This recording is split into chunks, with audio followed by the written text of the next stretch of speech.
صاحب میرے استاد رہے ہیں اکیڈمی میں، ان پر بھی کچھ لکھا کہ انہوں نے کہا یہ کرونا عذاب نہیں ہے اللہ تعالیٰ کا، اللہ تعالیٰ کے جب عذاب نازل ہوتے ہیں تو جناب وہ پھر پیغمبر بھی ساتھ آتے ہیں، اس طرح کی کوئی بات نہیں۔ غامدی صاحب کا پرابلم بہت بڑا یہ ہے کہ وہ میں پھنسے ہوئے ہیں۔ ان کو جیسے کہ سلیم سیفی نے اپنے پروگرام میں کہا تھا کہ جناب اپنا آپ علامہ لکھتے ہیں، اور کوئی علامہ، انہوں نے کہا نہیں میں طالب علم ہوں، لیکن وہ طالب علم بن کے رہتے نہیں ہیں۔ ان کا بھی بہت بڑا ایشو ہو گیا ہے کہ ایک کلاؤڈ ان کے پیچھے دوڑ رہا ہے، ایک کلٹ، ایک انفلوئنس، یہ بہت بڑی بیماری ہے۔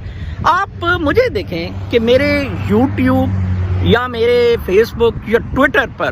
ایک دفعہ میں نے کوئی فالوئنگ کی ریکویسٹ کی ہو، ایک دفعہ میں نے اس کو پروموٹ کرنے کا کہا ہو۔ ہم ساروں میں ایکولی شعور ہے، وہ شعور مقدسہ کی چنگاری کے ساتھ ہم پیدا ہوئے تھے۔ ہماری جون سی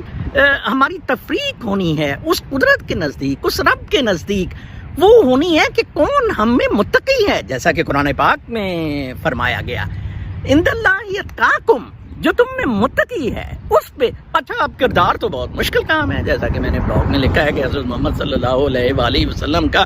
منشور تو بہت ایزی تھا، لیکن اور وہ ڈائریکٹ ہم نے فالو کرنا تھا، وہ شعاع کو ہم نے ڈائریکٹ لینا تھا۔ ہم پڑھ گئے بس مولویوں کے، ہم پڑھ گئے ان انسٹیٹیوشنز کے، اب ان کے انسٹیٹیوشنز پڑے ہوئے ہیں، ان کا روزگار چلا ہوا ہے،